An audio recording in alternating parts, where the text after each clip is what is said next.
Hello guys, welcome back to my channel. আমি অনন্ত। তোমরা সবাই কেমন আছো? আশা করি ভালো আছো। তো আজকের ব্লগটা খুবই স্পেশাল হতে চলেছে, তোমরা প্লিজ লাস্ট অবধি দেখতে থাকো। আর আজকে আমার খুবই ভালো লাগছে। তো এখন আমি রেডি হতে যাব। এই দেখো আমি রেডি হয়ে গেছি, কেমন লাগছে কমেন্ট করে বলো।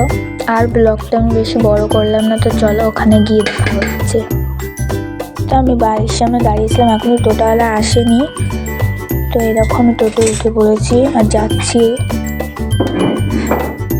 আর গাইস, ওই উনুনটা আমার বেস্ট ফ্রেন্ডের মা বানিয়ে দিয়েছে আমাদের জন্য, খুবই ভালো হয়েছে। আর এইখানটায় সবাই নাচ করছিল, তো আমার বেস্ট ফ্রেন্ড বলছে তুইও নাচ কর। তো এখান থেকে তিলক করেছিলাম। আর এইখানটায় ওরকম বলছে, আমি বলছি এটা কিন্তু ছেড়ে দেবো দিয়ে ওকে মারতে এসেছিল আমাকে।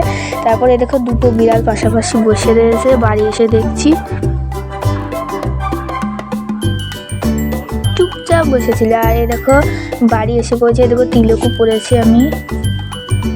আর যে উনুনটা দিয়েছিল উনুনটা একটু উদ্বোধন করে নিল আমার মা। তো বাড়ি এসে আমি সোয়েটার পরে বসে পড়েছি তোমাদের সাথে একটা কথা বলবো বলে। আর আমার বেস্ট ফ্রেন্ডের বাড়ি গিয়ে না আমি বেশিক্ষণ থাকিনি, তাও দেখতে দেখতে 2 ঘন্টা মতন কেটে গিয়েছিল, আমার মনে নেই। আর একটা কথা হলো, আমার তিলক পরতে না খুবই ভালো লাগে। তিলক পরলে না মুখটা একদম চেঞ্জ হয়ে যায়, মানে খুবই ভালো লাগে আমার তিলক পরতে।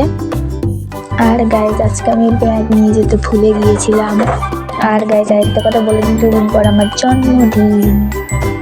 তো গাইজ, এখানটায় আমি ব্লগটা শেষ করলাম। তো বাই।